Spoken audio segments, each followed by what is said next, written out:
que os queijos artesanais, ele tem um processo de defesa próprio, né, que ele está muito evoluído, né, mas nós temos também elementos que nos preocupam do ponto de vista de regularização. Então, nós vamos ter equilíbrio e a legislação está demonstrando isso. O caminho já foi caminhado muito, né, tem um longo caminho, nós avançamos, mas também ainda tem muito a ser feito. E precisamos dar esse respaldo para a população, porque hoje a população ainda está comendo muito parte dos queijos sem uma inspeção, sem uma fiscalização mínima. É isso, obrigado a todos. Agradeço, espero que tenha sido esclarecedor. Falar de legislação não é fácil, né, é chato. Eu agradeço a atenção de todos.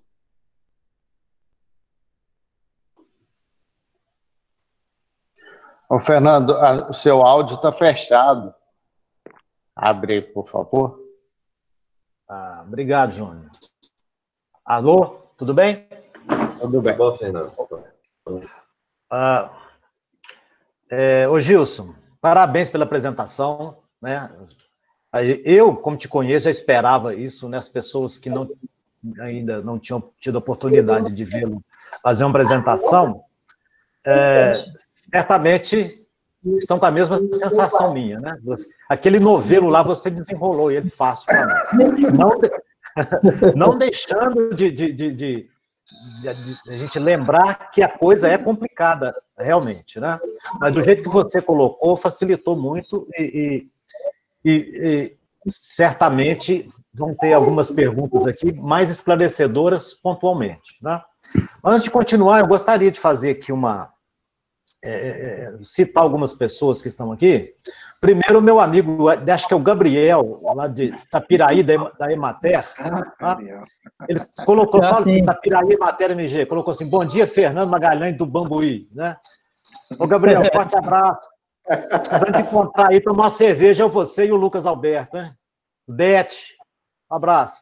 Outra pessoa também é o professor Sebastião Duarte Álvares Vieira, ex-diretor do Instituto Cândido Tostes, ex-professor, pesquisador, pessoa com a qual eu convivi muito tempo e aprendi bastante. Não apenas questões técnicas, mas também questões humanísticas, vamos dizer assim. Né? E o Júlio, também da Emater de Alagoa, que nos recebeu tão bem lá. A última viagem que eu fiz a trabalho foi na Emater, foi lá em Alagoa, né, onde eu estive com o Júlio, nos recebeu muito bem, conhecemos vários produtores. Obrigado a vocês. Tá? Muito bem, gente. Vamos partir agora para as perguntas. Né? Eu tenho uma primeira aqui, ô Gilson. É lá do Rio, da Emater. Oi. Deixa eu só fazer um parêntese aqui. Assim, à vontade. Você conduz aí da melhor forma que você quiser, e inclusive para envolver outros parceiros, porque é um bate-papo tecnológico, tá? Né? Então, assim, não precisa me direcionar todas as perguntas, né? Seguindo as regras estabelecidas, né, pessoal? Vocês podem colocar no chat, o Fernando pode direcionar também o complemento de vocês. Tá, Fernando? Mas estou à disposição, vamos lá. Tá. Fica aberto, né? Se alguém quiser complementar o que o Gilson falar, tá certo? Viu, Elmer? Se você quiser enriquecer. João Belo, prazer tê-lo aqui também, João. Tudo de bom, companheiro. Obrigado pela presença. Tá?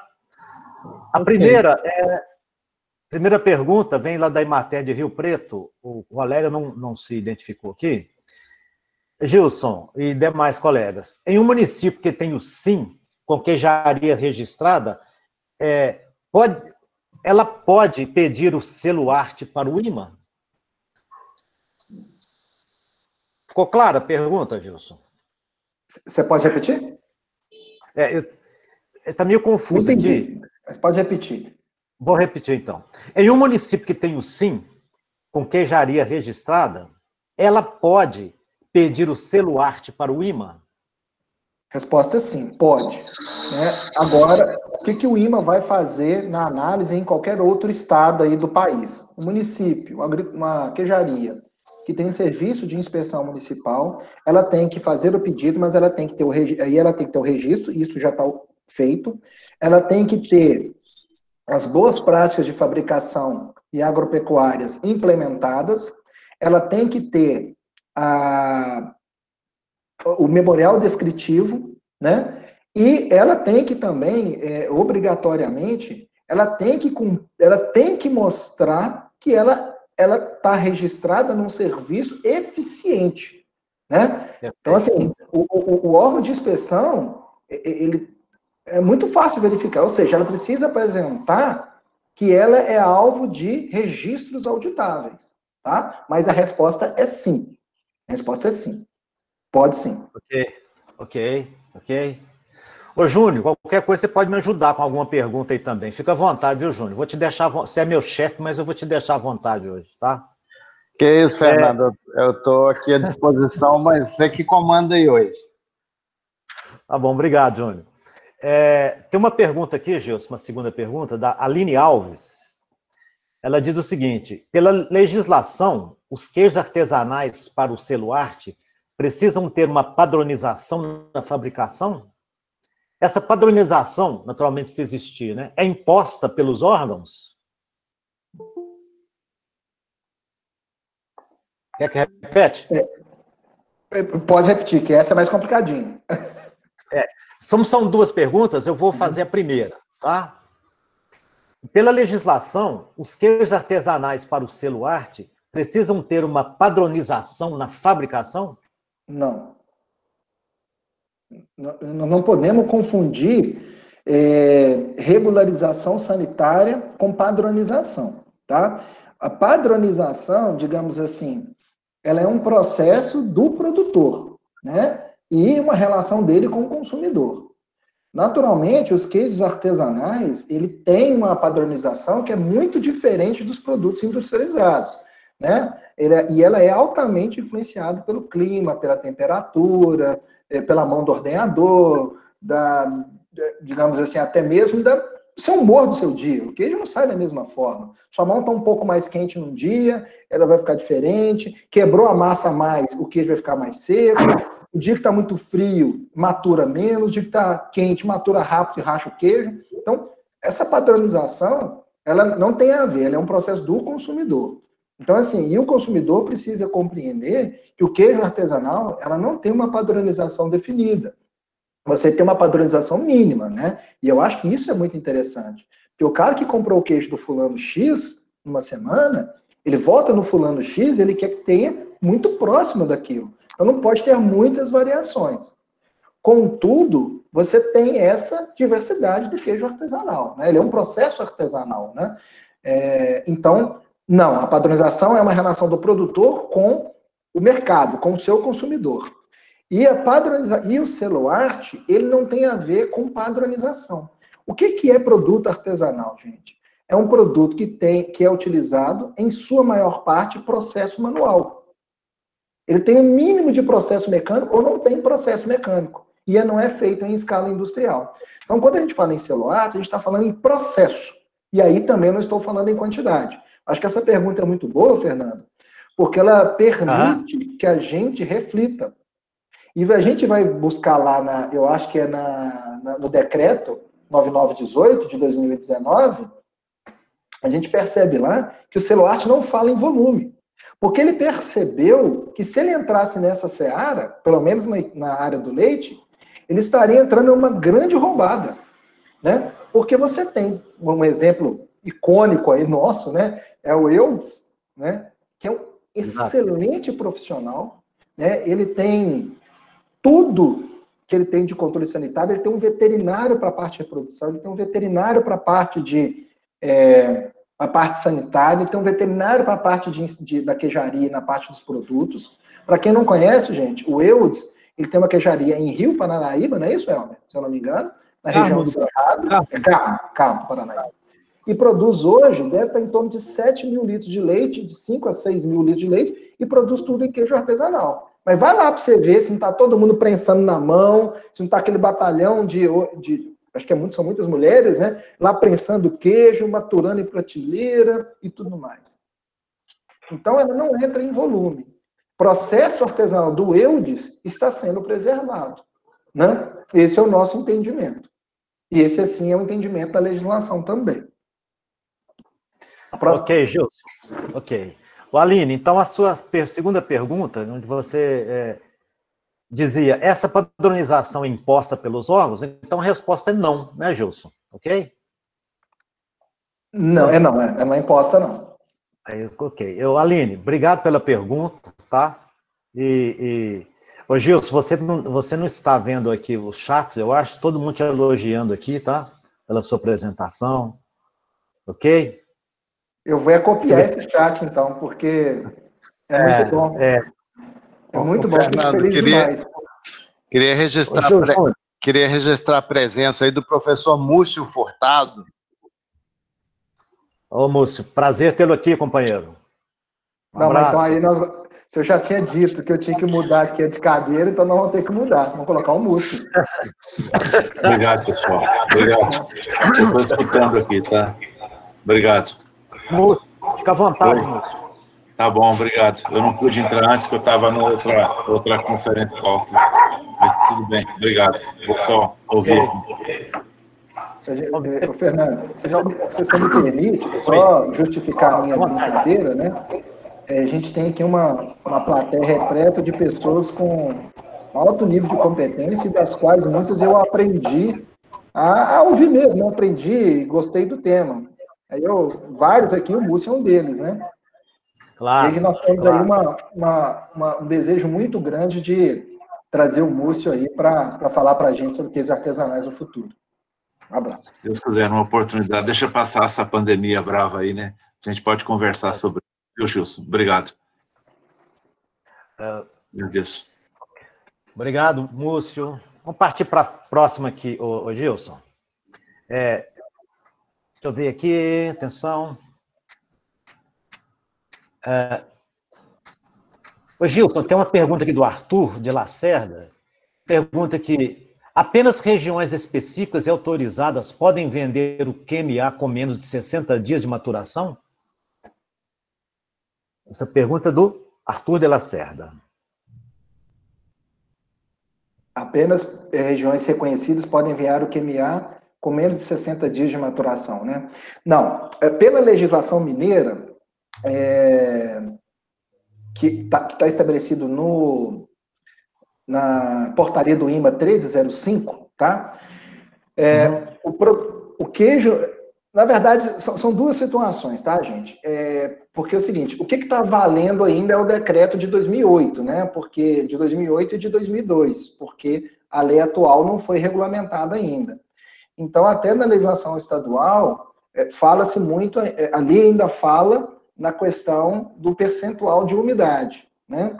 E com a portaria 1305, né, do IMA, inicialmente ela era para a venda para outro estado e agora convencionou-se para dentro do estado.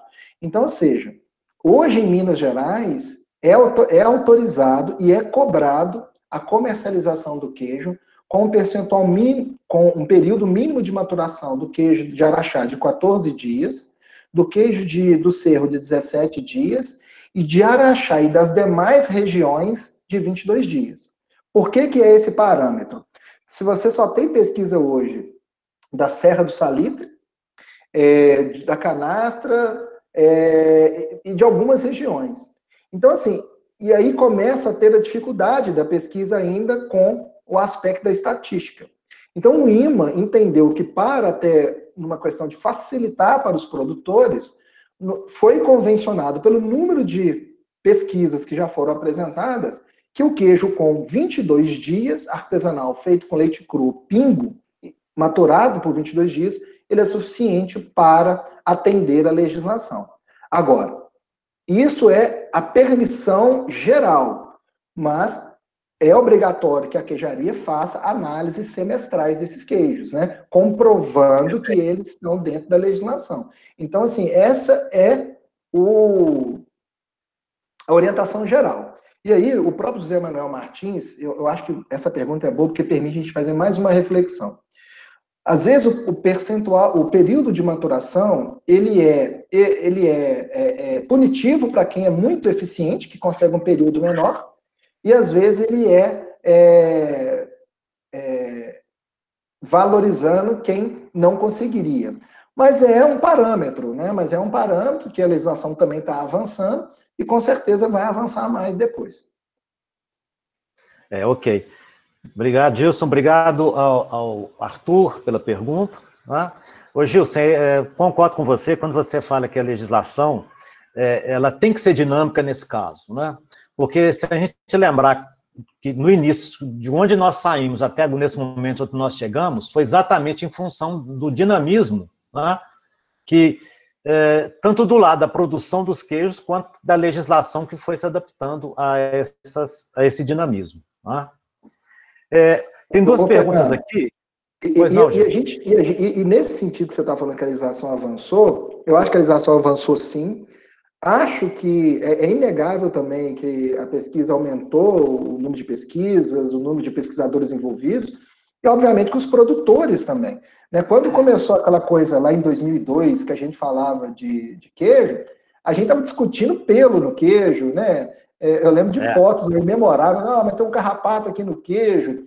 Gente, hoje o nível da pesquisa, inclusive do professor Felipe, lá do Senac, né, ele fez uma análise metagenômica. Então, ele fez um mapeamento no queijo da Serra do Salitre durante 60 dias de maturação, e você tem todas as comunidades, até em gênero, em algumas situações de espécie, que ficam nesse queijo. E você vê, é uma pesquisa incrível, tem que ser maluco para fazer o que ele fez lá. Né? Ele foi para a Áustria fazer uma parte do doutorado. Não, sério, você vê... ele apresentou no nosso seminário no ano passado, o pessoal ficava impressionado, né? Porque era muito gráfico, muito nome. Mas o que fica? É que você vê que a sucessão microbiana nesse queijo, ela existe. E a população, em torno de 90% ou até mais de 90%, ela é basicamente bactérias astoláticas. Entendeu? É o que prevalece nesse queijo. Então você vê, em 20 anos... Em 97, 95 são as primeiras pesquisas, em 20 anos nós evoluímos demais. Evoluímos demais. Claro, muito, muito. Nós deixamos de reinventar muita roda, né? Com o auxílio dos franceses, tá certo? Nos ajudaram bastante, né? Tem as duas próximas perguntas aqui, Gilson, elas são recorrentes. Né? A primeira é o seguinte, da Karina Santos. Tem alguma legislação que fala sobre o pingo, especificamente? Acho que eu estou se referindo a as características que o pingo tem que ter e tal, etc. Né? Olha que interessante. Hein, Elmer? Eu estou pensando aqui na legislação do queijo. O único momento que a gente fala do pingo é lá em 2002, né, Elmer? Exatamente. E aí, o Estado fala qual que é o mínimo de pingo que você tem que colocar lá, né? Eu não lembro se é no decreto, eu acho que é no decreto, não é, Fernando? Não me lembro. Era 10 litros, não, é 1 litro para cada 100 litros. É isso, 1 litro para cada 100 litros, é 100 isso. litros. É o único momento que se fala do pingo, né? Então, respondendo essa pergunta, não tem nenhum momento que a gente fala de pingo. E talvez a gente tenha que refletir também se é necessário, né? Por quê? Porque o pingo é um fermento, e aí eu não estou dizendo que não seja, né? Eu estou falando assim, vamos fazer uma reflexão aqui, né? O pingo é um fermento lático natural, né? E ele é variável pelas diversas regiões, né? E ele varia de várias situações, clima, temperatura, raça do gado, tudo varia nesse sentido do pingo. Agora, ele é extremamente necessário para o queijo Minas artesanal, né? E sabemos que um pingo com qualidade sanitária ruim, ele vai contaminar o queijo. Então, talvez o pingo pudesse ser alvo, sim, de uma análise, né? Agora, e aí até muito orientado pelo próprio ILCT, que eu sei disso, e por muitas outras pessoas, a maior parte dos produtores já está fazendo o acidímetro, né, do pingo, para ver o grau de acidez. Né? Isso. Então, isso já dá um controle. Então, assim, eu acho, né, assim, a minha opinião, né, eu vou fazer um parêntese aqui, tá? Eu estava vendo uma palestra e estava dizendo o seguinte, que a opinião é igual àquela parte do corpo, é igual àquela parte que fica na parte posterior do corpo e que representa o final do sistema digestivo. Que todo mundo tem o seu, que não é obrigado a dar, né? Mas você pode. mas semi-obrigatório. Então, já que está perguntando, isso falou foi o Leandro Carnal, numa apresentação dele. Mas, então, já que estão perguntando, né, a minha opinião, eu acho sim que o pingo deveria ser objeto sim, de pensá-lo, avaliar na legislação. Porque ele, em condições inadequadas, ele vai ser um propagador da microbiota indesejável desse queijo. Né?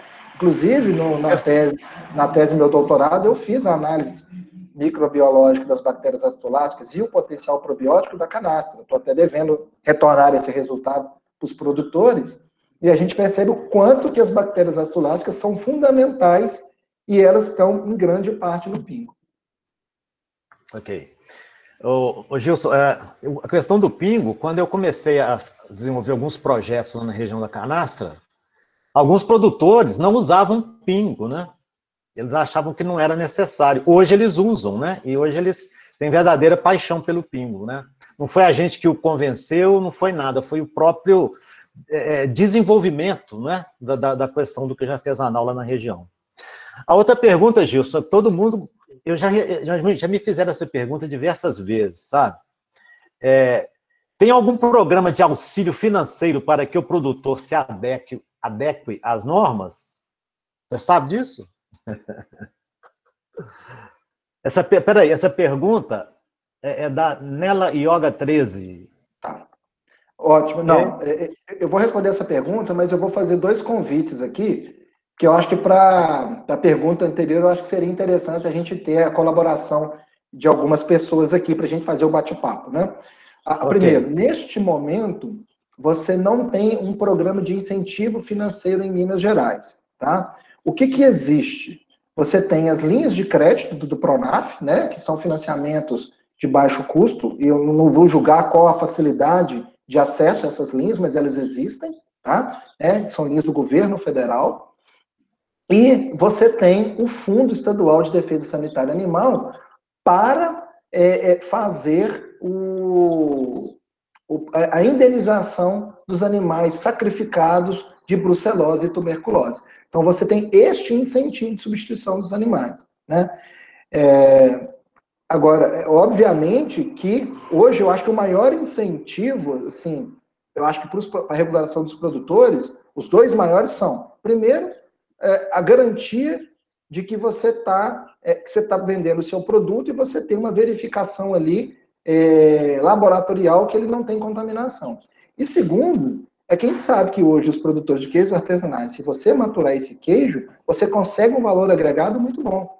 Né? Então você tem aí produtores com uma produção menor que está maturando e que vai ter um valor agregado muito bom. Então, assim, 2, 3, 4, 5, até 10 vezes o valor do leite fluido mesmo, né? Está R$1,50, R$1,80. Então, eu acho que esse é o maior incentivo. Não estou dizendo que o Estado não tem que colocar. Eu só estou dizendo que nós temos que ser também realistas. Nós estamos vivendo um momento de escassez financeira dos estados e colocar recurso a fundo perdido, a tendência é cada vez diminuir mais. Na mesma medida que o Estado está diminuindo a burocratização, flexibilizando para que eu tenha um ambiente de negócio mais favorável, automaticamente ele também está dando autonomia para o empreendedor, para as linhas de crédito. Tá certo? Perfeito. Fernando, eu queria, na resposta anterior, fica à vontade. Se você me permite, fazer aqui uma consulta aqui, o Elmer e o Múcio, se eles gostariam de complementar. Eu acho que seria interessante eles falarem daí do pingo. A respeito do pingo, né? Isso. Ok. Eu poderia fazer alguns comentários, se o Fernando aí permitir, a respeito... Fica à vontade, Múcio. Prazer. Ok. Não, obrigado.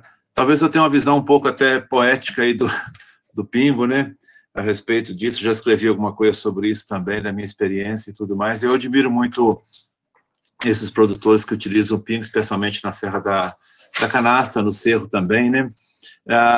Eu participei, tive o prazer de participar com o professor Adão Pinheiro, né? Com a professora Célia em Viçosa, mexeram bastante tempo com o pingo, e eu acompanhei alguns dos trabalhos com eles, e eu acho extremamente interessante, porque o pingo, ele acaba sendo um universo em si mesmo, porque é muito importante lembrar que no pingo há uma seleção natural de bactérias e tem muito a ver com dois fatores importantes, que são a acidez e o teor de sal.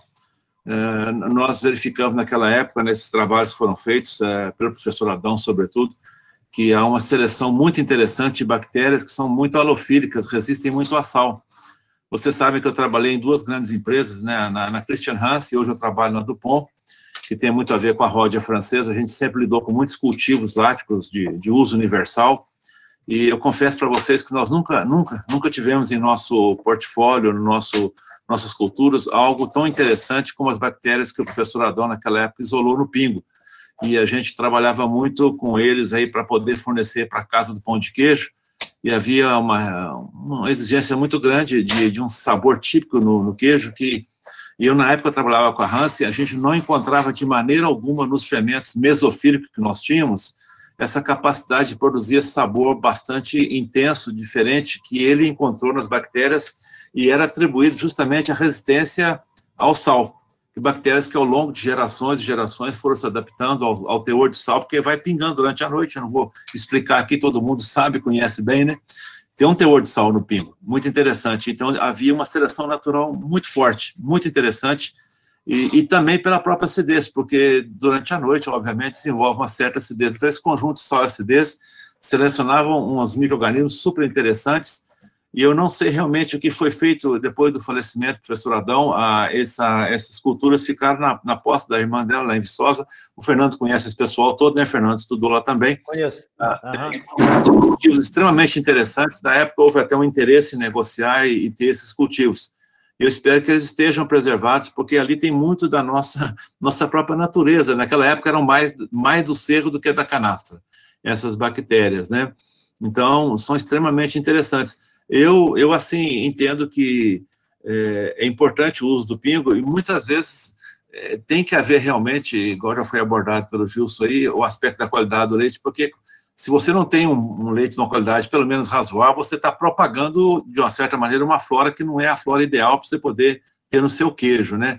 Mas, de uma maneira geral, há uma seleção muito natural por parte de sal e por parte de acidificação, que eu aprecio e gosto muito. Não se consegue, de maneira nenhuma, reproduzir com os fermentos que nós temos. Eu já lidei com várias casas de fermentos, trabalho com isso há muitos anos, né? Não se consegue reproduzir de maneira alguma essas características que existem na natureza, no pingo, na canastra e no cerro. É isso que eu gostaria de acrescentar aqui. Obrigado, Fernando. Eu que agradeço, Múcio. Com relação a essa pergunta que o Múcio fez aí, sobre o legado do professor Adão, Júnior, se você quiser fazer um comentário a respeito, depois a gente passa para o Elmer, só para ficar na sequência aí. Obrigado, Fernando, obrigado, professor Múcio, pela participação. As culturas que foram do professor Adão, elas estão hoje no ILCT, né? Nós recebemos um freezer de culturas, ele quis que o ILCT tomasse conta dessas culturas, né? E nós recebemos isso em 2013, e até hoje nós não conseguimos o financiamento de pesquisa para trabalhar cientificamente esses cultivos, né? No entanto, nós estamos fechando uma parceria com a Embrapa para poder identificar esses cultivos, né? E, uma vez identificado, nós vamos ter esses cultivos aqui no ILCT, né? E a intenção é que eles carregam, né, o patrimônio genético dessas regiões, né? A intenção é voltar para os produtores um dia, né, quem sabe, esses cultivos. Então, assim, já fui algumas vezes no cerro e o pessoal comentava, o professor Adão esteve aqui, né, ele tem essas características dos queijos daquela época que eram muito mais gostosos, né? Hoje a gente percebe que os queijos não são como antigamente, né? Então, assim, é uma responsabilidade nossa cuidar desses cultivos, né? E quem sabe disponibilizar aí para esses produtores. O Cândido Toste já fez muito isso, né?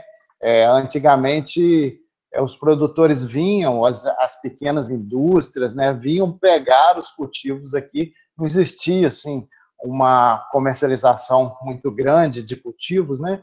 Então, o ILCT fazia esse papel, e a gente pretende retornar a isso, se Deus quiser. Ok, obrigado, Júnior. O Múcio, satisfeito, Múcio? Como foi parar as culturas, professor Adão? Não, está no lugar mais sagrado e venerando, onde poderia estar com as mãos. Né? Tem que reativar isso aí, com certeza. Nossa Senhora, tem que ter sim, tá? Muito bom. Obrigado, Múcio. Obrigado pela dica aí da gente poder divulgar isso, né, Júnior? Vamos lá, Helder. Vamos lá. Prazer, amigo, tê-lo aqui. Igualmente, o prazer está sendo meu. Um aprendizado hoje, e, como se diz, ganhei o dia e a semana hoje. Com essa fala, todos nós. Com a fala do Gilson, e poder ver muitos amigos aqui que a gente fazia tempo que não via, né? Fernando lá do Ceará, o João Belo, de ver aqui a participação do pessoal da Emater, também muito tempo que a gente não encontrava, e ver essas falas importantes, agora principalmente em relação ao Pingo. E o Pingo é a minha paixão. É uma coisa que não se explica, né? Eu estou dando curso ultimamente pelo Senar, na área de maturação de queijos, e tenho visitado muitas queijarias, e a gente aproveita para fazer análise de acidez de pingo. É um negócio maluco a história do pingo. Eu cobro muito o professor Zé Manuel, que é um grande amigo nosso, que nós precisamos de entrar numa pesquisa, de aprofundar isso que o Múcio falou, né, que é a pesquisa que foi feita no tempo do Adão, da professora Célia, mas nós paramos aí. Né? O Gilson tem alguns dados, né, da pesquisa lá na canastra, com pingo, mas ela está muito rasteira ainda, a questão do pingo. A gente tentou, assim, né, por inferência, de fazer, em algumas queijarias de amigos, uma partida de queijo sem pingo e com pingo no mesmo ambiente, com o mesmo leite. A diferença dos queijos depois é clara, é evidente. Então me perguntam, e o pingo? Eu falei, sei lá de pingo. Pingo nós temos muito pouca informação. Nós temos um professor lá de Montes Claros, o professor Max, né? O Max. A gente discute muito sobre pingo. Ele fala, pingo é inócuo, né? Pingo não tem explicação. Agora, você manda tirar pingo, Max? Não manda. Deixa o pingo lá, né? Então, assim, a gente precisa de trabalhar mais o pingo. Eu fico medindo a acidez de pingo, é uma loucura. Eu acho o pingo com 25 graus Dornick e acho com mais de 100. E a gente avalia os queijos, e queijo com acidez extrema, queijo sem acidez. É uma loucura, né? A questão do sal, que o Múcio chamou a atenção, eu tenho visto muito isso aí. Né? Assim, um queijo que é mais salgado, que escorre na madrugada aí, um pingo mais salgado, você tem uma diferença de posição, de textura, sabe, de sabores no queijo. E a gente tem 3 coisas que eu falo sempre com o Zé Manuel, que nós temos que trabalhar. É o uso do coalho, que é um negócio maluco também. Você tem coalho coagulante, você tem doses diferentes, você tem modos diferentes de usar coalho. Pingo é uma coisa também que não se padroniza, não tem como, mas assim, tem muito pouca razão com pingo. E o sal. Essas 3 coisas, elas têm que ser melhor trabalhadas, melhor pesquisadas, né? Eu sou muito contra o tal de padronizar queijo artesanal, não existe isso, né? Mas, pelo menos, um mínimo de semelhança nas regiões devia ter. Porque hoje eu não falo mais queijo canastra, queijo do seu. Eu falo o queijo do Aguimar, o queijo do Ellen, né? O queijo de Eduardo. Eu falo o queijo do Zé Mário, o queijo do João, o queijo do Ivaí. Porque você não tem mais queijo canastra como um padrão. Né? Você tem o queijo dos produtores, mas cada um tem um pingo diferente, um sal diferente. Um usa a granulometria do sal, é sal grosso, outro é sal fino. Quer dizer, nós temos uma diversidade tão bonita desse queijo artesanal, né, que faz com que a gente é apaixonado com ele, continua apaixonado, mesmo depois de aposentado, né, Gilson? Aposentamos, mas continuamos trabalhando com queijo, porque é uma paixão, é um negócio muito, muito interessante de se trabalhar, né? Então, assim, a gente vê tantas pessoas com conhecimento fantástico, né, do Múcio, do Zé Manuel, do Fernando Magalhães, né, do Gilson Salles, envolvido com esse queijo artesanal, né? e a gente sente-se muito prazer de estar junto com vocês, né? E agora, o Pingo, voltando ao nosso principal, tem que ser mais trabalhado. O CLT, o Cândido Tocha tem todo um compromisso conosco de nos dar mais informação, viu, Júnior? Sobre o Pingo. Vamos esticar essa corda aí, né? Que o Pingo é fantástico, nós temos que ir atrás dele, não é isso? Okay. Obrigado, Elmer. Esse assunto do Pingo realmente ele é fascinante e por isso, quando eu vi a pergunta aqui, eu falei que ela é recorrente e eu imaginava que geraria isso mesmo. Eu só queria... Fernando, posso fazer só uma complementação aqui? Um comentário fala o seguinte, né? O Elmer mencionou a minha tese do doutorado. O que nós fizemos? Lá na Canastra, nós pegamos queijo de 8 produtores, né? O Pingo e a água, e a gente avaliou, inclusive fizemos também a concentração de sal. A gente fez primeiro para uma metodologia do Maltitoff, que é para análise proteômica. A gente avaliou todo o micro-organismo ácido lático que estava no queijo. Depois de feito isso, nós selecionamos esses micro-organismos e fizemos alguns testes probióticos.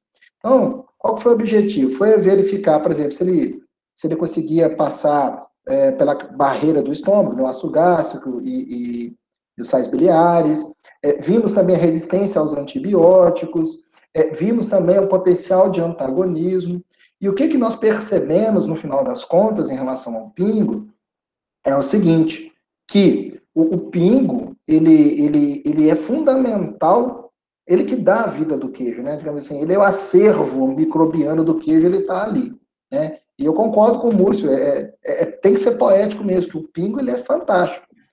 E a gente precisa dar mais atenção para o Pingo. E pelas bactérias astoláticas que nós percebemos na canastra, existe potencial probiótico nessas bactérias. Eu posso dizer que o queijo, ele é um probiótico? Não, né? Porque tem questão de quantidade e tudo mais. Mas ele tem potencial de fazer benefício para as pessoas. Também já teve pesquisa, né, na Serra do Salitre, em Araxá, também essa questão do Pingo. E o professor Marcelo, a professora Andréia, tem também esses acervos preservados na UFMG.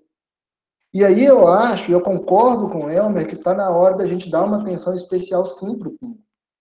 E aí, eu acho que o papel da Emater, nesse sentido, diante da sua capilaridade e competência com os queijos artesanais, pode agregar muito, ajudar a trabalhar isso com os produtores, a aplicar o acidímetro, orientar a qualidade do Pingo, e por aí vai. Porque, assim, se teve a Emater, ajudou muito nesse processo, né? Porque a gente falou no início que eram pequenos produtores, né? Ou seja, eram produtores com pequeno poder aquisitivo, com baixo poder aquisitivo. Hoje a situação mudou, né, Fernando? Você tem produtores aí, jovens, inclusive, que ganham a vida com queijaria. E possivelmente, se tivessem os grandes centros, não receberiam da mesma forma. Então, mas eu acho que o papel da extensão rural nos estados, ela tem um papel fundamental nesse sentido. Ok. Mas, para encerrar esse assunto do Pingo, encerrar é um modo de dizer, né? Eu gostaria de ver com o Zé Manuel se ele tem alguma consideração a fazer aí, Zé. Por favor. Oi, Fernando. Bom dia você, bom dia a todos os amigos aí do queijo artesanal. Parabenizar o Gilson pela brilhante apresentação e por levantar sempre, né, um fator tão importante que é a própria legislação dos queijos. Mas sobre o Pingo, Fernando, o que eu penso é o seguinte, o Max vem numa luta comigo, querendo provar que o Pingo não é essa estrela toda do queijo artesanal, né? Eu não sei se você já conversou com ele a respeito, mas ele... Claro. Eu acho que nos falta, de fato, alguma segurança a mais para a gente poder categorizar, né? Podemos dizer assim. O Elmer mesmo disse que há uma variação muito grande do uso, né? Às vezes você tem regiões, e até mesmo dentro de uma mesma região, onde você usa volume que não chega a 0,5% do volume de leite, às vezes você chega a 1,5 ou até mais. Então, apesar de cada produtor, né, ter seu próprio modo de produção, né, resguardado e tal, eu acho que é um universo muito amplo. E aí, dentro da pesquisa, eu acho que a gente não pode discordar de nenhuma parte. O Gilson, quando afirma que o queijo, o pingo é o DNA do queijo e tudo mais, concordo com ele. O Max, quando fala que o pingo não é essa estrela toda, eu coloco um pezinho atrás, porque pelo que a gente ouve dos próprios produtores e tudo, né, a gente ainda mantém o pingo como fundamental para esse processo, né? Eu não abriria a mão de forma alguma, mas eu vejo que há necessidade, sim, da gente poder aprofundar isso mais e poder dar respostas mais convincentes ou mais categorizadas, né, para a gente poder desmistificar algumas coisas. Ok, Zé, obrigado, como sempre, pela sua participação aí. Né? Eu que agradeço, Fernando. Conosco. Forte abraço, amigo. É fascinante, né? Mas vamos agora virar um pouco a chave aqui, ô Gilson. Tem uma pergunta aqui do professor Fernando Mourão, lá de Ceará, que é uma pergunta que todo mundo quer saber, sabe? É uma resposta simples. Ele diz o seguinte: quantas queijarias artesanais estão regularizadas em Minas Gerais? Você tem esse dado hoje? 300, mais ou menos. Eu posso buscar esse dado aqui agora, só um minutinho para vocês, só para falar. Essa pergunta é extremamente importante, né, gente? Deixa eu pegar aqui. Só aqui, quer ver? Peraí, que eu mandei esse dado para o professor Marcelo quarta-feira. São 48 produtores cadastrados, 248 produtores cadastrados. Ah, não, eu estou aqui com da Canassa, perdão. Mas são 249 produtores cadastrados no estado e 30 com selo-arte. Então, 249 com cadastro, 30 com selo-arte e mais ou menos 3 na transição de CISB para selo-arte. Então, a gente vai ter 240, me ajuda nas contas, uns 280, mais ou menos. Por aí. Ok. Muito bom. Vamos ver uma outra aqui.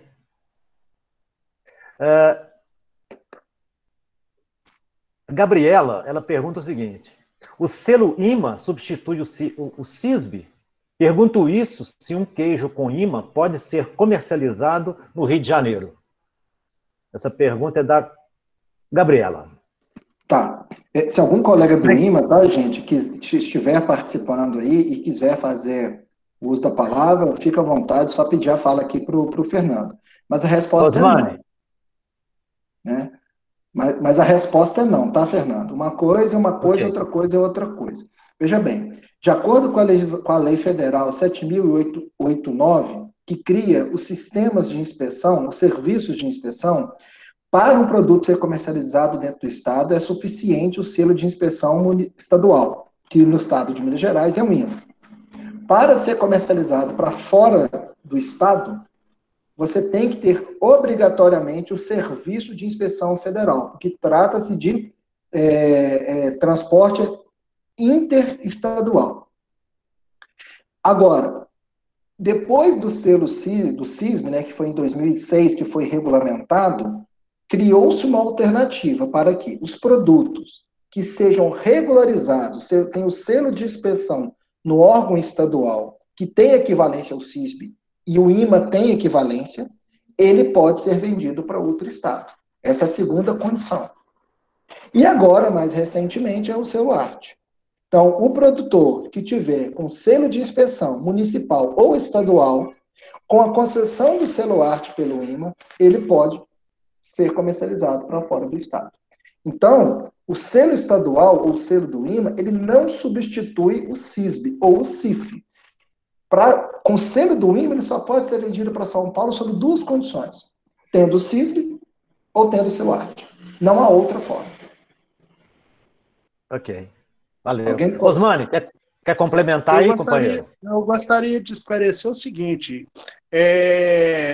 para o agricultor, acredito que tem alguns produtores participando neste momento dessa live, aí é o seguinte, o produtor que interessar em cadastrar a sua queijaria, ele primeiramente ele deve procurar a Emater. E a Emater vai fazer um trabalho junto com este agricultor, até mesmo atingindo as leis aí de controle do rebanho, essas coisas assim. Depois que o agricultor tiver tudo já no esquema, é que a Emater vai encaminhar ele para o IMA, e o IMA vai fazer uma vistoria no seu estabelecimento, tá certo? Após essa vistoria, o IMA vai gerar os documentos que este produtor tem que providenciar, tá certo? Depois de providenciar toda a documentação necessária, como plantas, croquis, essas coisas assim, é que vai ser solicitado o registro deste estabelecimento no IMA. Com respeito àquela dúvida do colega da Emater de Rio Preto, a partir do momento, vamos supor, a empresa, a queijaria está registrada no SIM. Se o IMA for chamado para fazer o registro dessa empresa, tá certo? A partir do momento que o IMA assume, o SIM ele praticamente sai de cena. Por quê? Porque não pode haver duplicidade de inspeção no mesmo estabelecimento. Isso está na lei, entendeu? Então, assim, esses esclarecimentos que eu queria passar. É esse processo que o produtor tem que fazer. Tem que estar os órgãos têm que estar em comum acordo, funcionando perfeitamente, entendeu? Para não ter problemas. Então, era isso que eu queria esclarecer. Obrigado. Eu que te agradeço, Osmar. Esclarecedora aí a sua fala. Obrigado mesmo. Ô, Gilson, agora não é uma pergunta, não, tá? A Dicleia Pires, ela é zootecnista, ela faz uma observação. Ó. Precisa fazer uma palestra dessa novamente pelo YouTube. Não sei se eu tenho essa coragem, não, viu? Vamos pensar nisso aí. Quem sabe a Epamiga organiza aí, envolve outras pessoas. Mas não sei se eu tenho coragem, não, viu? Ah, não sei isso, Gilson. A modéstia. A Silvia de Lima Passos, ela está perguntando aqui, Júnior, eu acho que a resposta é sim. Essa live vai ficar gravada em algum canal?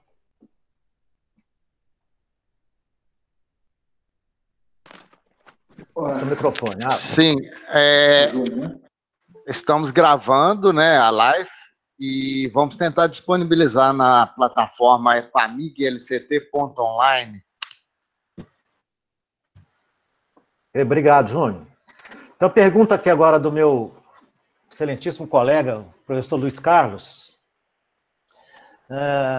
Ele diz o seguinte,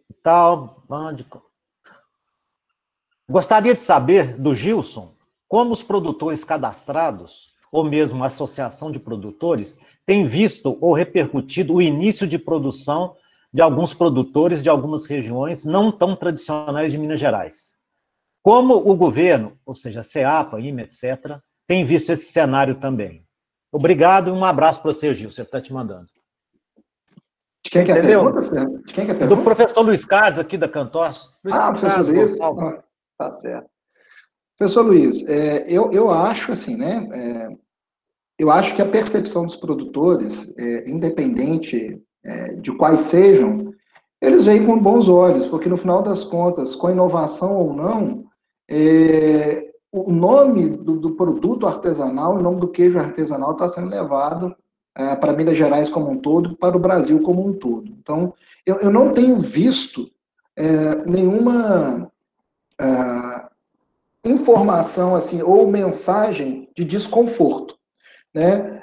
Inicialmente, a figura do afinador trouxe um pouco de expectativa para saber como que seria o papel dele.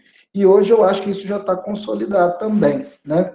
Então, eu não tenho visto uma visão negativa nesse sentido. Pelo contrário, eu acho que todo mundo está entendendo que todos têm a ganhar com o setor se fortalecendo. Então, por exemplo, quando um produtor de queijo, por exemplo, vamos exemplificar aqui, lá do Cerro, ele vai para um festival em São Paulo, ele está levando o nome dele, depois ele leva o nome do Cerro, depois ele leva o nome do queijo Minas artesanal e, por último, ele leva o nome do queijo artesanal brasileiro. Né? Ele está carregando tudo isso.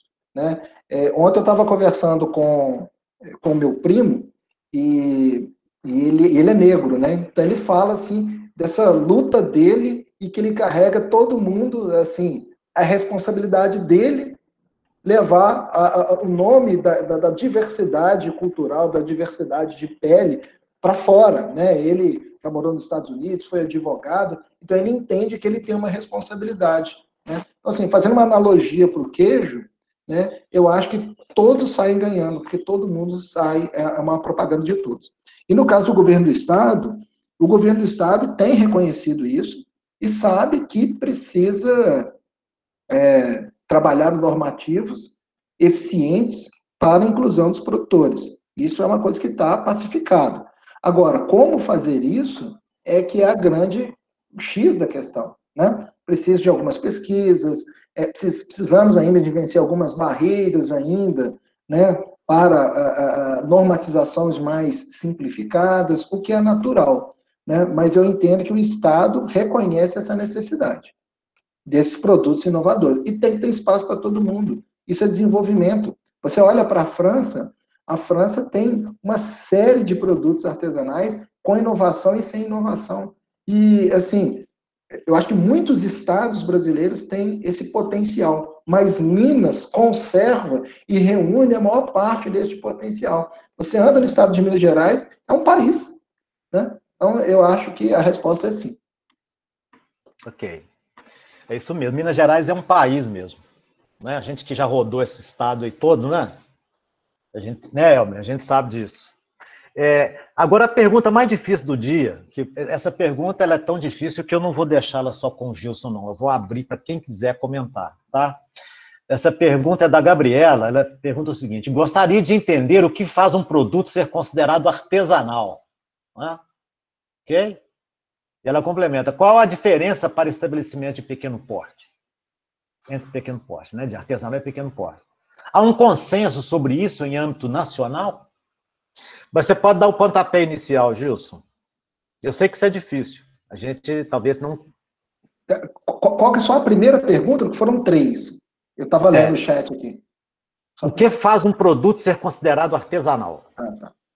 Bom, quando a gente busca o conceito de artesanal no dicionário, você vai ver lá que artesanal é aquilo que é feito com as mãos e em pequena escala.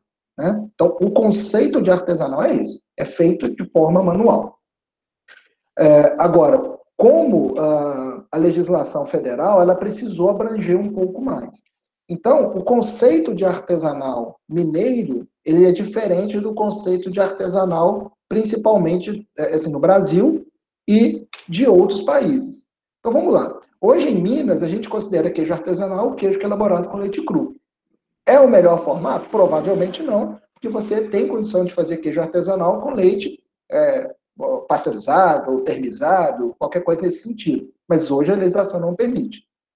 Agora, no Brasil, você tem produtos artesanais, inclusive com aquecimento da massa e aquecimento do leite, tanto é que o selo Arte permite o aquecimento. E na Europa e na França, por exemplo, o queijo Comté, você tem várias, eu não fui lá, né, mas que eu ouvi das pessoas, você tem pequenas fábricas de leite, passa um caminhão, recolhe esse leite, leva para um lugar onde vai produzir, vai pasteurizar e vai produzir, né, e vai para um outro, vai aquecer esse leite, e tem outro lugar que vai maturar. Então, o conceito de artesanal nosso ainda está dissociado do conceito de artesanal mundial, mas o artesanal, em síntese, é aquele que é feito de forma mais manual possível. Ok. Alguém mais quer comentar aí? Elmer, alguma coisa?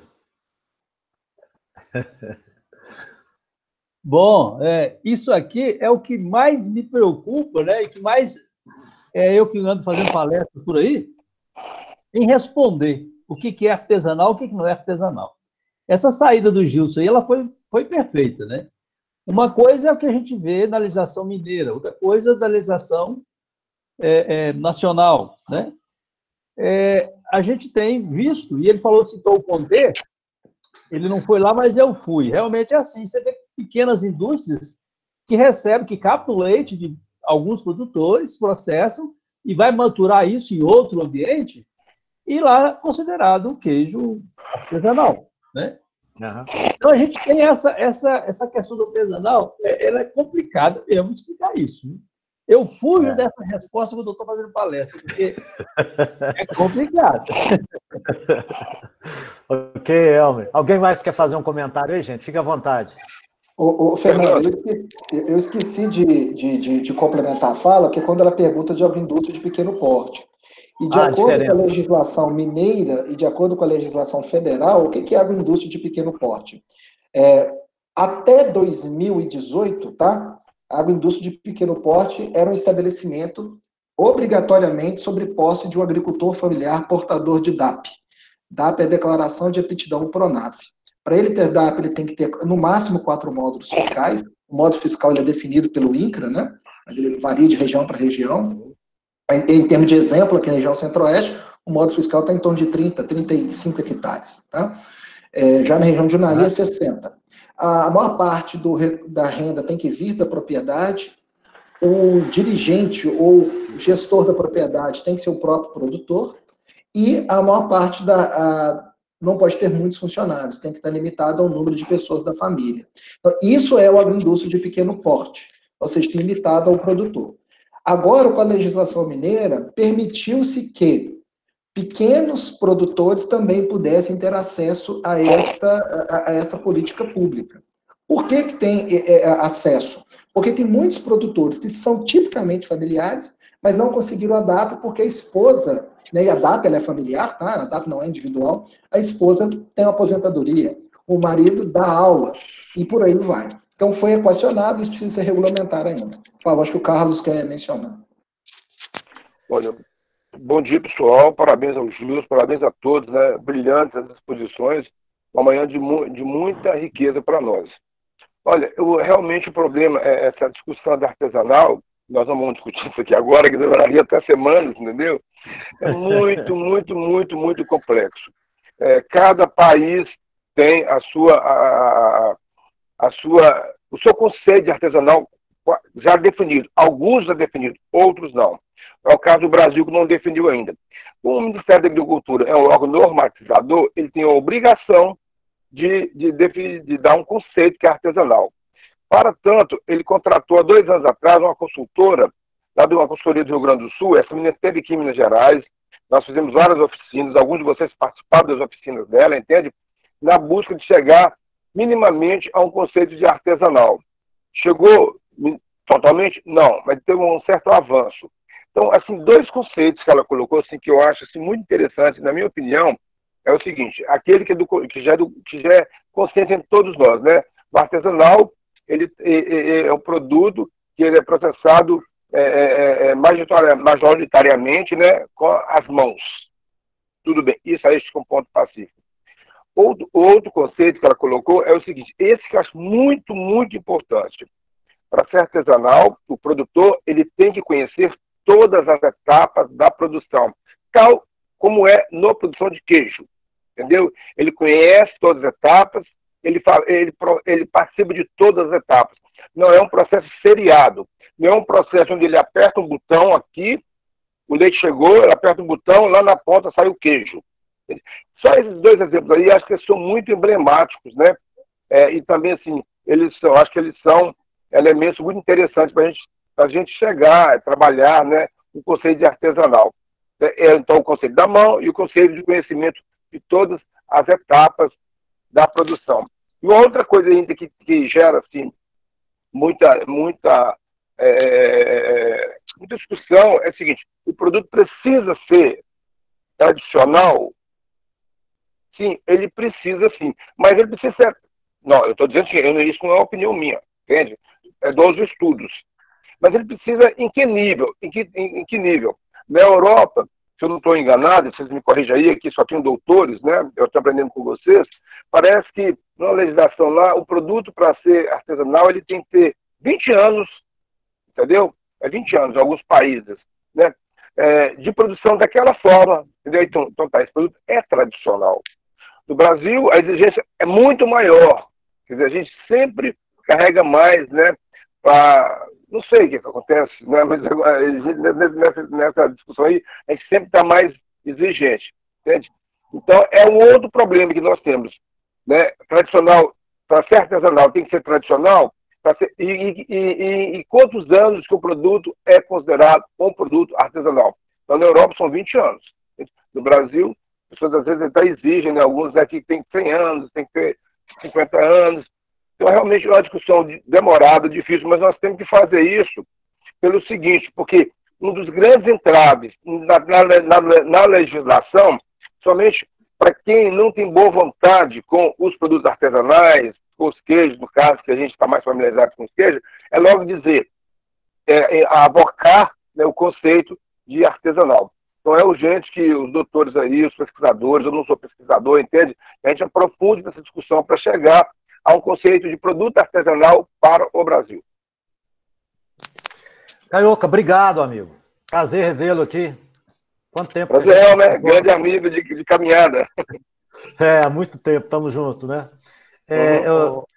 Fernando, Júnior. Desculpa interromper. Nós já estamos aí com o horário de 12h03. Eu acho que cabe mais uma pergunta e a gente podia combinar, não sei se vocês concordarem, de encaminhar as perguntas por e-mail, né, as que não puderam ser respondidas, porque o assunto é bem abrangente, né? Eu acredito que nós teremos que fazer novos bate-papos com esse assunto e também abordando os queijos artesanais, porque Minas Gerais e principalmente o Brasil precisa evoluir muito nesse sentido, e eu acho que assim, a procura foi muito grande, nós lotamos a sala, ainda ficou gente de fora, e eu queria propor aí, queria que vocês ajudassem a definir um novo tema aí na área de queijos artesanais. Então, Fernando, se você concordar, né, se a gente fazer mais uma pergunta e depois a gente finaliza com o compromisso de fazer mais um bate-papo aí na área de queijos artesanais. Posso finalizar? Essa é a última pergunta, Fernando? Olha, pessoal, eu acho que as perguntas aqui agora são de respostas muito longas. A gente poderia deixar para... Como nós estamos com o tempo muito já ultrapassado, né, Júnior? Eu penso que seria melhor as pessoas, como o Júnior instruiu, vocês passam essas perguntas pelo e-mail que a gente vai tentar responder para vocês o mais rápido possível. Tá? Eu, de minha parte, eu já vou me despedindo, então. Tá? Como fica essa da tradição, professor? Oi? Quem tá falando? Essa questão da tradição, como é que fica, professor? Como assim? Eu não entendi. Que o Carlos comentou. Ô, Carlos, por favor, Carioca. Eu coloquei, assim, 2 elementos que é de consenso para nós, né, assim, que artesanal, né, ele usa preponderantemente as mãos, mas pode usar alguns instrumentos auxiliares para não desgastar tanto, né, o produtor, aquele artesão. Um outro elemento que eu falei que é o seguinte, que o produtor ele tem que conhecer e processar todas as fases, né, do produto. Não são um produto seriado. Você aperta um botão aqui e sai lá. E o terceiro, que é bem complicado, definir o que é. Se para ser artesanal tem que ser tradicional. A nossa consultoria fala que tem que ser tradicional. Mas que nível de tradição que tem que ter? Que tempo de tradição tem que ter? Como que o IFAM vê isso na tradição? Entendeu? Na Europa são 20 anos mais ou menos de produção para ele ser considerado um produto artesanal, alguns países. Então a tradição para nós ainda é uma coisa que tem que ser mais estudada. Ok. Alô, quem perguntou mesmo? Sumiu aqui. Isso, é o Diego. Então não tem uma definição de tradição. Eu achei que poderia ter algum... Não. Você vai demorar muito ainda, Diego. Vai ter muita discussão ainda. Ok, gente? Então, de minha parte, eu gostaria de agradecer a presença de todos, especialmente do Gilson, que pela disponibilidade e disposição de trabalhar conosco aqui nessa manhã, muito gostosa, né? Para todos nós. Agradecer aos amigos aí que se inscreveram, que participaram, agradecer ao Júnior pelo convite, ao professor Sebastião, enfim, a toda a nossa, a gente vai dizer, toda a galera laticinista, né, desse país aí, de artesanal ou não. Obrigado a vocês, boa sexta-feira e cuidem-se. Valeu. Ô, Fernando, eu vou encerrar aqui dizendo para vocês o seguinte, que para mim foi uma satisfação, uma alegria e uma honra poder fazer essa live com vocês. Para mim é um privilégio e uma honra muito grande falar para tantos amigos e tantas pessoas das quais, no início da minha vida profissional, eu acompanhei, você uma delas, o Elmer, enfim, todos vocês aí, meus professores da universidade, enfim. Então, tudo isso traz para a gente um privilégio, uma honra muito grande. É a ordem natural das coisas, né? A gente evolui, cresce, amadurece, isso é o que a gente se espera de fato, né? E, então, eu só queria assim, dizer para vocês que, no final das contas, né, mas ninguém faz nada sozinho. Tudo que foi feito ao longo desse período todo, houve a colaboração dos mais diversos atores e pessoas envolvidas. E se tem uma classe hoje, né, que pode dizer que se tem muita gente em defesa e trabalhando com muito empenho, com muito esforço, é a classe dos queijos artesanais. Tem muita gente importante envolvida e que defende e batalha por essa regularização. Então, Júnior, eu agradeço a você, ao Fernando e a todos os presentes pela paciência, né, de ouvir. E para mim foi uma experiência incrível. Me senti extremamente realizado nesse período aqui. O tema é importante, não se encerra aqui, pelo contrário, mas essa semente aí que está sendo germinada, né, e toda essa que a gente já está vendo, a gente já vem fazendo esse trabalho de produção. Eu acho que tem uma estrada muito grande ainda para a gente seguir, né? A gente está pavimentando o nosso caminho, mas nós vamos chegar lá. E a colaboração de todos é importante. Coloquei meus 2 e-mails, o institucional e o pessoal, estou à disposição. Aquilo que eu não souber responder, eu vou correr atrás e, inclusive, repassar para quem tem mais conhecimento e mais competência para responder. Obrigado a todos. Agradeço, para finalizar, ao ILCT pelo convite. Obrigado. Obrigado, Gilson. Obrigado, Fernando. Acho que tem mais uma pergunta do professor Sebastião, nosso chefe geral aí. Fica à vontade, professor. Júlio, acho que eu nem vou perguntar agora. Eu vou agradecer a presença de todos, né, dar os parabéns ao Fernando, dar os parabéns ao Júnior pela iniciativa de ter idealizado essa proposta. Agradecer imensamente ao Gilson pela brilhante participação, mostrou um conhecimento profundo da legislação, que é bastante complexa, né? Eu concordo bastante, e eu até conversar disso. Aproveitar aqui para responder o Hector, você fez isso, Júnior, no chat, mas tão logo a gente possa nos encontrar de novo presencialmente, os cursos voltarão a ser oferecidos, né? Nós conseguimos, mesmo diante do afastamento social, nós estamos fazendo essa iniciativa aqui, fizemos o congresso, como eu mencionei na abertura do nosso encontro aqui, e outras iniciativas que têm feito não presenciais. As aulas estão mantidas, desde mesmo do decreto do afastamento e isolamento social, nós conseguimos manter. Mas os cursos a gente vai precisar de mais de vocês, né? Porque, como eu lembro do Instituto, é aprender fazendo, né? Isso é uma característica dos cursos que a gente vai oferecer. Agradecer a todos vocês. Mencionei aqui, tivemos mais de 12 estados aqui da federação que eu consegui captar no chat. Demonstra quanto ele é bastante vasto, muita gente. Acho que talvez, Júnior, a resposta está dada aí. Mais uma sessão desse tema assim, mais específico, a gente já pode pensar em manter. Agradecer a todos vocês, desejar uma boa tarde e um bom final de semana. E até a próxima. Muito obrigado a todos. Ótimo, obrigado, professor. Então, queria registrar só a presença aí dos colegas do IMA, né?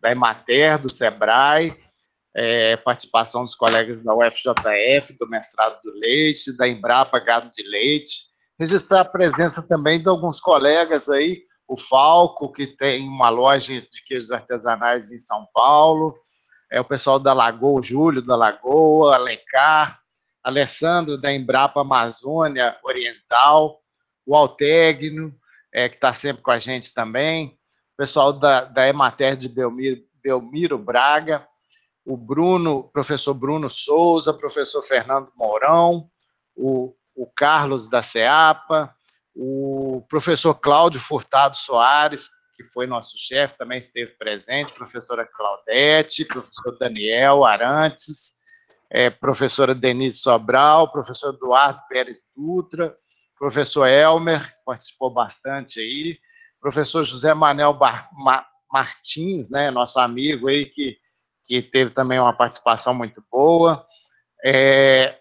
o produtor Francisco Bontempo, o professor Getúlio de Viçosa, a professora Gisela, do ILCT, o Harler Bertozzi, o professor Mário Passos, que participa com a gente desde a primeira edição, o João Belo também, que sempre esteve presente, professora Isis, a Laura da Emater Minas Gerais, professor Luiz Carlos Costa Júnior, o pessoal da Procan esteve presente também, o pessoal do Cerro, o pessoal da Unicamp também presente nesse bate-papo, o professor Paulo Henrique Costa Paiva, a professora Renata Golim, que está fazendo aniversário hoje, parabéns, Renata, muitos anos de vida, professor o Eduardo Boscaro, do Sebrae, o Ricardo Boscaro, né? O pessoal da Emater de Rio Preto, o professor Ronaldo Ventura, Sandra do IMA, Sandra da Emater, a Emater de Santa Rita do Jacutinga, a Emater de Tapiraí, o Santiago, da Emater Minas Gerais, Sebastião Tavares, que foi o nosso chefe, Sebastião Vieira, nosso ex-chefe, né, colega aí, a Tereza, produtora de queijo lá da Vertentes, professora Valdeane, professora Vanessa Glaê, Yuri, nosso orientado aí do mestrado, Maria Tereza Gratiu, nossa orientada também. Temos registrado aqui no chat vários agradecimentos aí, Gilson, pela sua brilhante apresentação. Nós vamos salvar o chat aqui e depois encaminhar para você ler com calma. A presença aí que engrandeceu também nosso bate-papo de hoje do professor Múcio Furtado, né? A gente aproveita e já convida ele para fazer um bate-papo com a gente aqui. Presença aí do Carlos Caiuca, né? Chegou atrasado, mas chegou, né, Caiuca? Obrigado pela sua presença. E, em resumo, né, gente, um resumo aí bem geral, a necessidade de pesquisas, né, pesquisas científicas e financiamento nessa área aí de queijos artesanais. A gente precisa evoluir, né, como os colegas têm comentado, né, como é que São Paulo vem aqui em Minas e gasta 4 milhões de reais, né, e a gente não consegue aí aprovar um projeto de 30 mil reais na área de queijos artesanais, né? A aprovação está cada vez mais difícil, quer dizer, os editais não existem mais, né? Tem 2 anos que não tem nenhum edital nessa área de queijos artesanais, e a crise financeira agravou ainda mais a situação, né? Então, eu queria reforçar aí só essa questão de necessidade de pesquisa e convidar também para o bate-papo da semana que vem, que será com o professor Paulo Henrique, né, da UFJF, né, vai ser um bate-papo sobre lácteos e nutrição, né, aproveito aí para convidar todos para participar. E, em nome da Epamig LCT, agradeço a presença de todos, né, principalmente aí do pessoal que participou. Desejo saúde, paz, que tenham um bom final de semana e, se puder, fiquem em casa, tá, gente? Obrigado aí, Fernando, Gilson, Elmer, né? Valeu. Obrigado aí, Osmani, pela presença. Então, Fernando, se você me permite, eu declaro encerrado. Se alguém quiser fazer mais alguma coisa, claro, fique à vontade. Valeu, Júnior. Forte abraço, velho. Vamos almoçar. Um abraço a todos. Um abraço. Um abraço, pessoal. Tudo de bom. Um abraço, valeu. Parabéns, Fernando. Bom, Parabéns. pessoal, obrigado. Obrigado, pessoal. Parabéns. Obrigado, pessoal. Muito obrigado. Abraço de todos da nossa equipe e parabéns para a Renata, né? Valeu, gente. Obrigado aí. Valeu, Gilson. Para você, estaremos prestigiando sempre. Obrigado. Obrigado. Um bom almoço, um bom domingo, um bom final de semana para todos. Valeu, Júnior.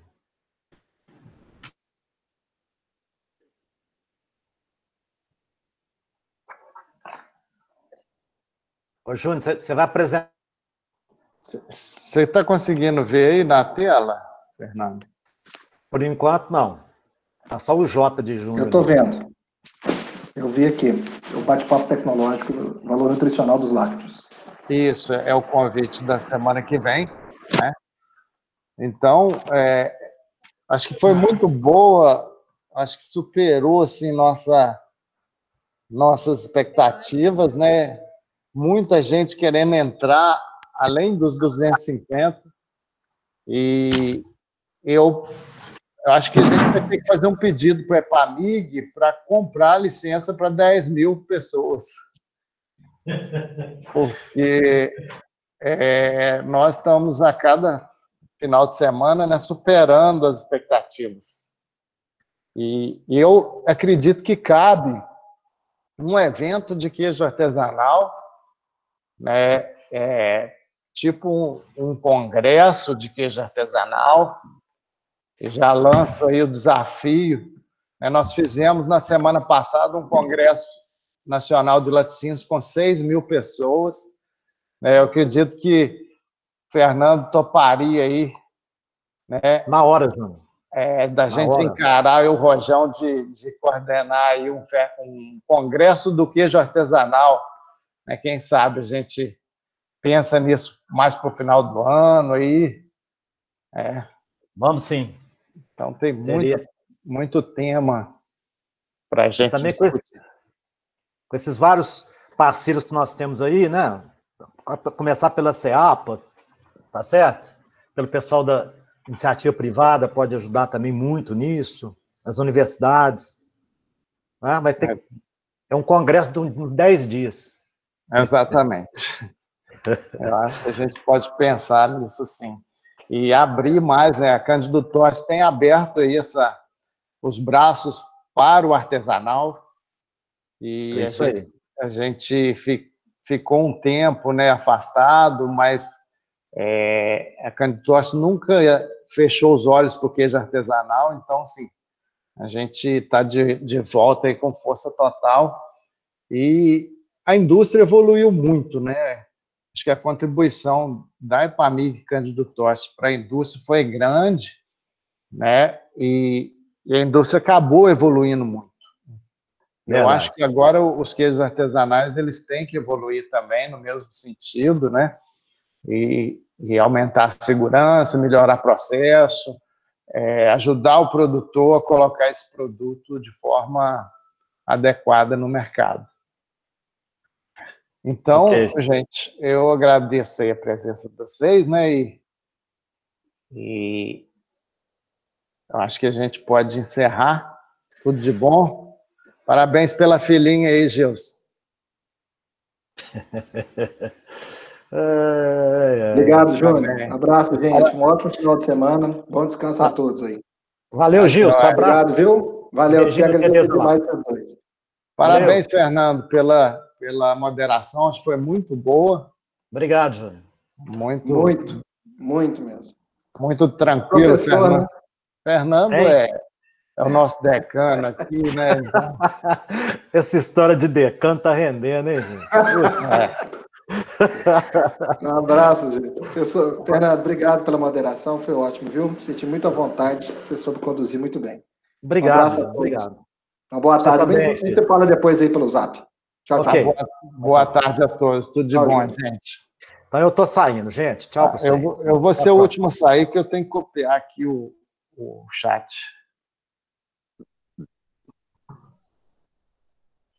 Obrigado, Caiuca, aí, pela presença. Obrigado, Juninho. Faça mais eventos dessa natureza. Infelizmente, eu não pude pegar desde o início. Eu falei com o Gilson que ia me esforçar ao máximo, mas eu vou pegar a gravação, né, que você vai ter aí, entendeu? E eventos dessa natureza é importantíssimo para nós. Né? A gente aprende muito com vocês. Isso, vamos estar junto aí nessa questão aí do artesanal, tá? Então, assim, conto com a sua presença nos próximos eventos também. Conte com a gente. Então, um abraço. Abraço.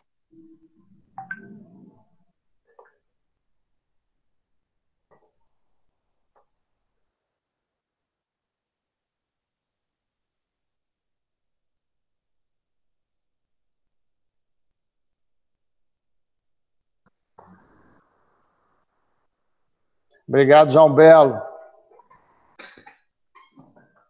pela sua presença de sempre. Obrigado aos alunos aí, nossos queridos. Um abraço. Foi um prazer, foi muito bom. Foi ótimo. Eu acho que a gente está conseguindo atingir aí nossos objetivos. E, se Deus quiser, nós Vendo, né? Isso, nós vamos continuar, se Deus quiser. Semana que vem teremos o professor Paulo Henrique.